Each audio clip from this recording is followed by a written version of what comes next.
написано «сыкист» тоже «эс-липова», «экист», а «г» чередование совершенно закономерно. Ну, возможно. Возможно. Но над этим будет спорить. Вследствие того, что советский период официальная история относила САКа к восточно-иранским временам, история тюркских народов рассматривалась по иным углом. Поэтому не могли быть приняты предположения о том, что ранее персии Саха населяли территорию современных казахов и имели сакское происхождение. Интересно, что для того, чтобы привязать этногенез к этому суждению, была проведена ревизия исторических этноним. Таким образом, Саха в тюркских источниках стал именоваться Сак, а тогда как в первоисточниках Саха, Аскус, Ишкус, Ишкуза в латинских семитских языках стал называться Скиф.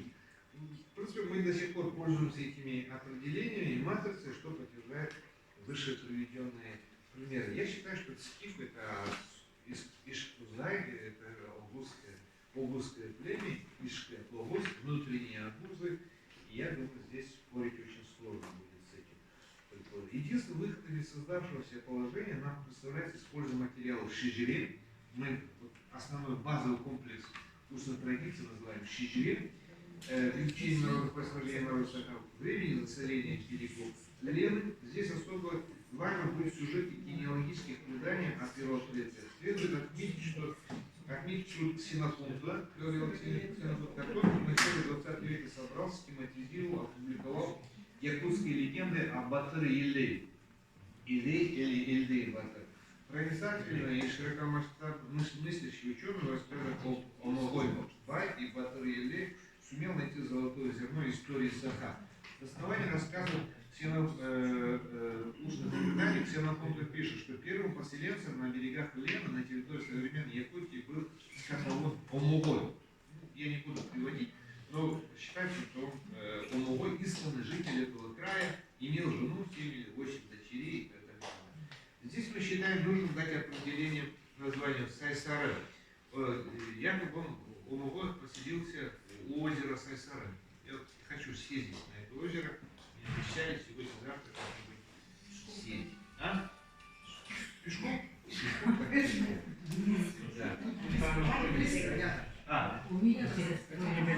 Да, тогда и пешком. После ужина прогулка. Здесь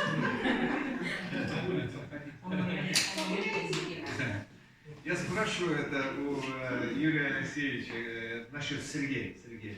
Я недавно был в Чимкенте, выступал на конференции, и там в основном были казахи из племени Сергеля. И они просят меня помочь им определиться с названием, интерпретацией названия Сергеля. Я говорю, это от якутского Сергея. Сергей, интеллектуально, это канавей.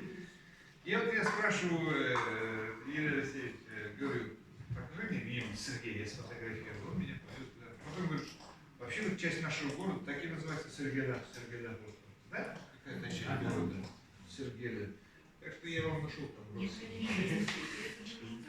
Так, здесь мы считаем нужным дать определение названия Сайсары.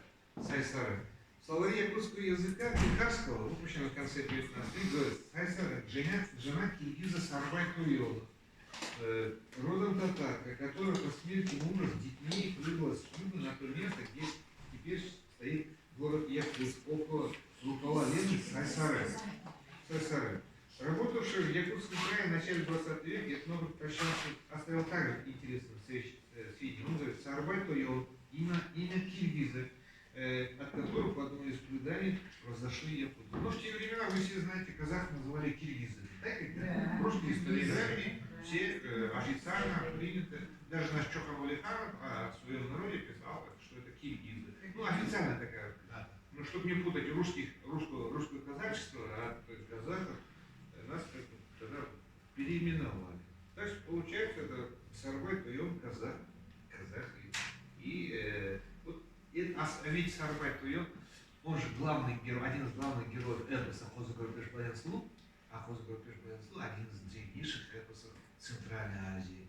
Не зря этот эпос притягивает внимание столько такого количества специалистов. Даже Пушкин посвятил это специально посещая Оренбург, он изучал этот.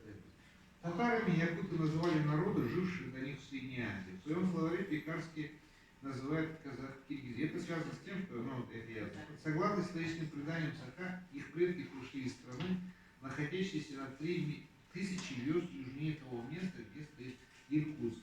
В статье Трощанска есть очень важное сведения о том, что знаток устных преданий и краевед Николай Радезников, один из первых якутов, выучивших русскую грамоту при прочтении второй главы этнографических очерков Преклонского, сделал ряд замечаний, в том числе упомянул о происхождении Ильды Батыра.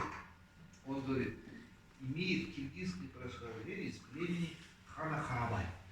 Тоже интересно, да? Казахское происхождение из племени хана Харабай, это второй герой, второй главный герой эпоса Баян Сұлу. Харабай Сарабай. Баян Сұлу, она дочь Сарбая, Қожа Көрпеш, он сын Харабая.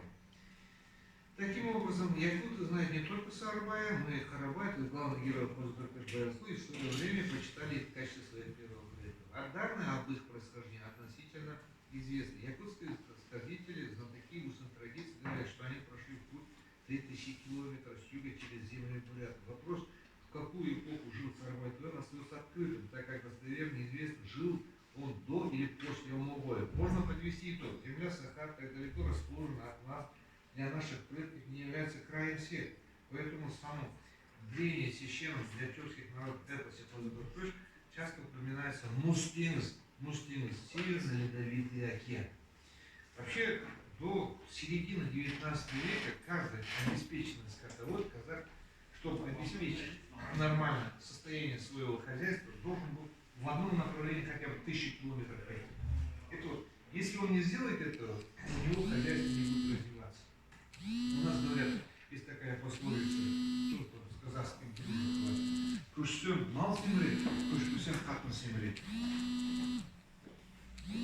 Если кочуешь, то жени скот.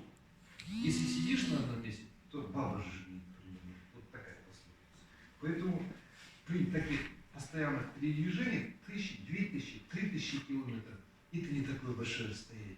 Чем больше скота у вас, если у вас 10 000